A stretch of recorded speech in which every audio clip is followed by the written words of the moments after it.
Hello hello नमस्कार। आज हम स्टार्ट करने वाले हैं क्लास 12 का चैप्टर नंबर 1 पुष्पी पादपों में लैंगिक प्रजनन। इसमें हम सबसे पहले जानेंगे कि फूल की संरचना क्या होती है, फिर हम देखेंगे कि निषेचन से पहले क्या क्या संरचना और घटनाएं घटित होती हैं, फिर हम द्विनिषेचन को समझेंगे और फिर उसके बाद हम देखेंगे कि निषेचन के बाद से क्या क्या परिवर्तन आते हैं। तो चलिए शुरुआत करते हैं। सबसे पहला फूल के बारे में समझते हैं। तो सबसे पहला क्वेश्चन है कि क्या हम भाग्यशाली हैं कि पुष्प जो होते हैं वो लैंगिक प्रजनन करते हैं। तो इसका उत्तर होगा कि जी हाँ, हम भाग्यशाली हैं, क्योंकि पुष्पी पादप जो होते हैं वो लैंगिक प्रजनन करते हैं। इसके लिए वो क्या करते हैं, अपने ऊपर फूल को लाते हैं और फूल आते हैं तो हमारा फ़ायदा क्या होता है कि हमें अच्छे अच्छे फूल देखने को मिलते हैं, उनकी सुगंध, उनकी महक, उनकी खूबसूरती का हम लुत्फ़ उठा पाते हैं। तो एक बात हमेशा याद रखिएगा कि जितने भी पुष्पी पादप होते हैं सब के सब लैंगिक प्रजनन करते ही हैं और लैंगिक प्रजनन का अंतिम उत्पाद होता है फल और बीज। जैसा कि हम जानते हैं फूलों का उपयोग हम बहुत पहले से ही करते हुए आ रहे हैं, जैसे कि पूजा पाठ करने में, आभूषण में, अपने भावनाओं को व्यक्त करने में, इन सभी चीज़ों में हम फूलों का उपयोग करते हुए आ रहे हैं। जब कोई व्यक्ति फूलों की खेती करता है तो उस फूलों की खेती को हम लोग बोलते हैं फ्लोरिकल्चर।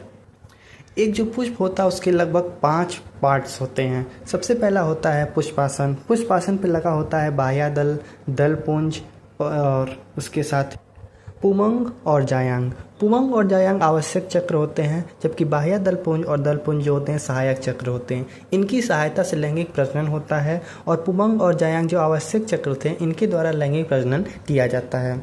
अगर हम बात करें एक पुंकेसर की, तो पुंकेसर के 2 भाग होते हैं, एक परागकोश और एक होता है तंतुडंठल, जबकि एक स्त्री केसर के 3 भाग होते हैं, वर्तिकाग्र, वर्तिका और अंडाशय। फिर हमने देखा था कि एक जीव वैज्ञानिक के लिए जो पुष्प होता है वो आकार्की और मरोड़की आश्चर्य होता है। आकार्की आश्चर्य इसलिए होता है क्योंकि फूलों की जो बनावट होती है बहुत ही सुंदर और क्रम इतना सही होता है जो फूल को एक आकृतिक चमत्कार बना देता है। जबकि भ्रूणीय आश्चर्य इसलिए होता है क्योंकि द्विनिषेचन सिर्फ पुष्पी पादपों में होता है और यह प्रकृति की अनोखी और अद्भुत प्रक्रिया है।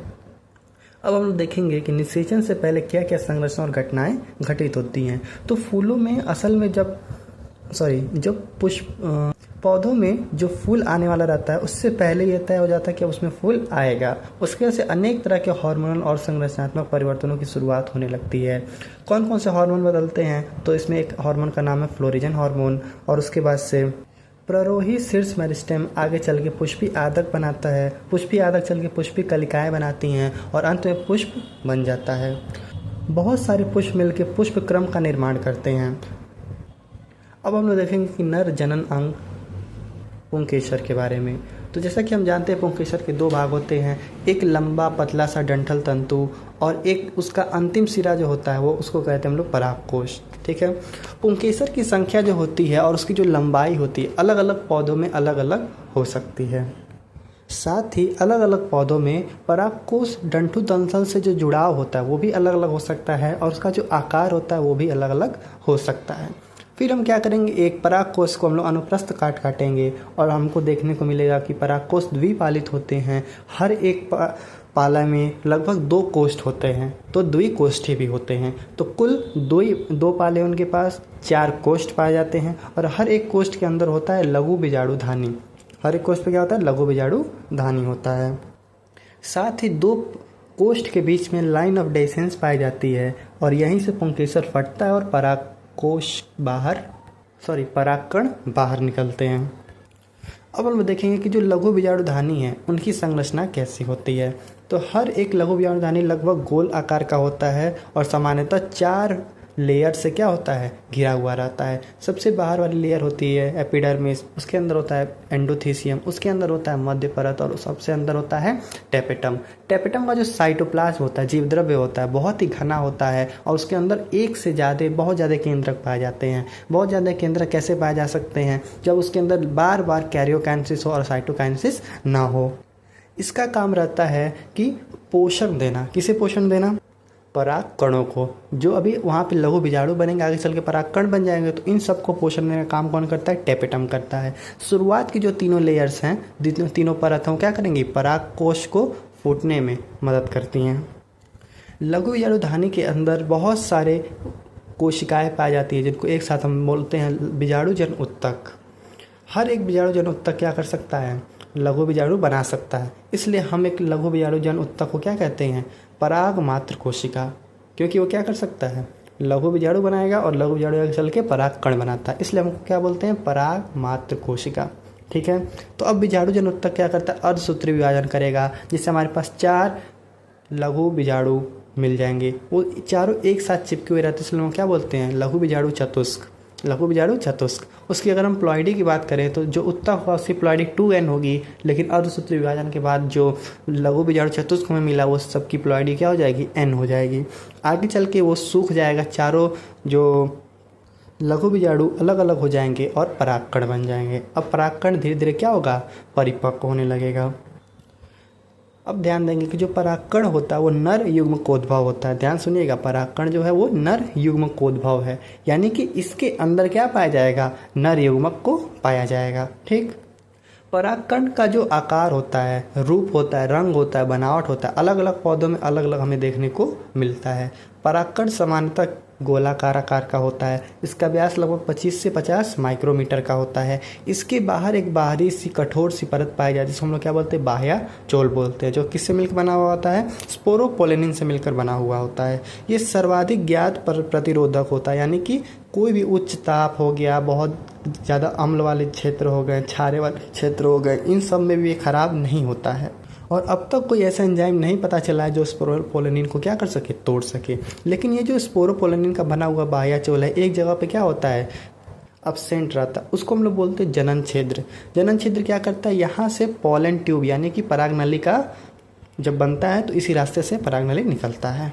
आगे परागकण की जो अंदर की दूसरी परत होती है वो होती है अंतःचोल, जो पतली सी होती है और सतत होती है, यानी कि कंटिन्यूअस होती है, कहीं से भी ये खाली नहीं होती है। ये सेलुलोज और पैक्टिन की बनी हुई होती है।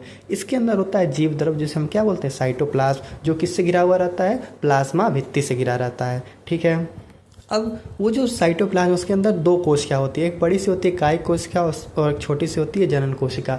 कायिक कोशिका में बहुत सारा खाने पीने का सामान भरा हुआ रहता है और इसके अंदर का जो केंद्रक होता है वो अनियमित होता है, जबकि जनन कोशिका जो होती है वो छोटी होती है, लेकिन इसके अंदर तुर्कु आकार का केंद्रक पाया जाता है। और ये छोटी सी कोशिका है तो बड़ी सी कायिक कोशिका के अंदर क्या करती है, तैरती हुई रहती है।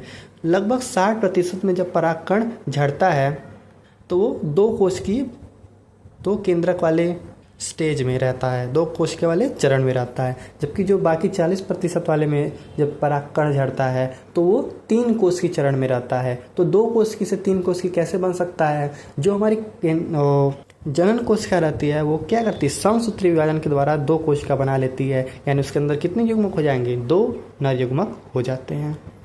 फिर आगे हमने देखा था कि जो परागकण है वो बहुत से लोगों में क्या करते हैं, गंभीर एलर्जी या फिर सांस लेने में दिक्कत भी कॉज करते हैं। ठीक है, जैसे कि हमने देखा था कि एक पार्थेनियम या फिर गाजर घास जो हमने गेहूं के साथ आ गया था हमारे देश के अंदर, वो क्या कर रहा था, बहुत लोगों के अंदर पॉलन एलर्जी को कॉज कर रहा था।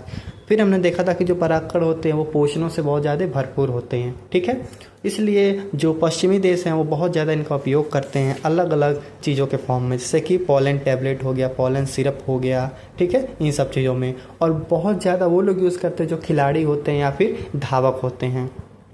अब जब परागकण एक बार झड़ गया तो उसकी भी एक जीवन क्षमता होती है। जब परागकण वर्तिकाग्र पर गिरने से पहले वहीं कहीं वो मर न जाए, इसलिए उसकी एक जीवन क्षमता होती है। जैसा कि हमने देखा था कि धान और गेहूं के अंदर परागकण की जो जीवन क्षमता होती है लगभग 30 मिनट होती है, और रोजेसी, लेग्यूमिनेसी और सोलनेसी के अंदर लगभग कुछ महीनों तक क्या होती है, परागकण की जीवन क्षमता होती है। अगर उस जीवन क्षमता के अंदर वो किसी वर्तिकाग्र पर नहीं पहुंचा तो क्या होगा, वो परागकण मर जाएगा। हम परागकण का भंडारण भी कर सकते हैं द्रव नाइट्रोजन के अंदर -196 डिग्री सेल्सियस के अंदर। जब हम लोग पराग का भंडारण करते हैं उसको हम लोग बोलते हैं पॉलन बैंक। पॉलन बैंक में हम उसको भंडारण करके कहीं पर भी परागकण को ले जा सकते हैं और किसी भी मंच या स्त्री के सर के वर्तिकाग्र पर गिराकर हम लोग कृत्रिम संकरीकरण कर सकते हैं। ठीक है, थैंक यू।